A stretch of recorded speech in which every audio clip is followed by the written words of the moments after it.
చాలా బాధేస్తుంది.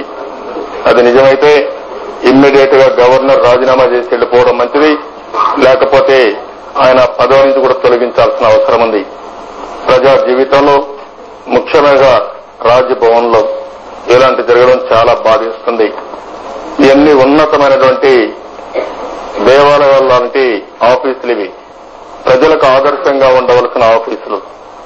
ఈ రోజు ఇవన్నీ చూస్తే ఎక్కడికి పోతున్నాం అర్థం కాని పరిస్థితి.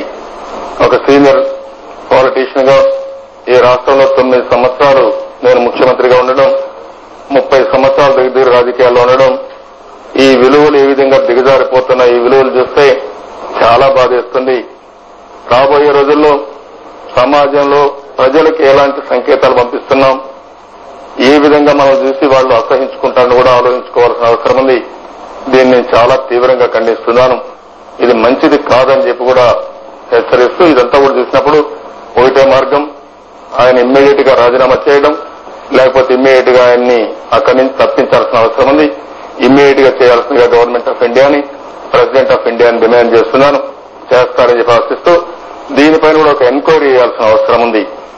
అక్కడ కూడా చాలా ఈ రోజు చూస్తా ఉంటే చాలా సమాచారం వస్తా ఉంది, ఎంపీలు కూడా ఇన్వాల్వ్ అయ్యారని. అదొక రాజ్భవన్ అనేది ఒక రాష్ట్ర క్రీడలకు కేంద్రం అయిపోయిందని చాలా నీచంగా వస్తున్నాయి. ఇది చాలా బాధేస్తుంది. దీనిపైన కూడా ఇమ్మీడియట్ గా స్పందించాల్సిన అవసరం ఉంది. స్పందించి యాక్షన్ తీసుకోవాల్సిందిగా కూడా కోరుకుంటున్నాను.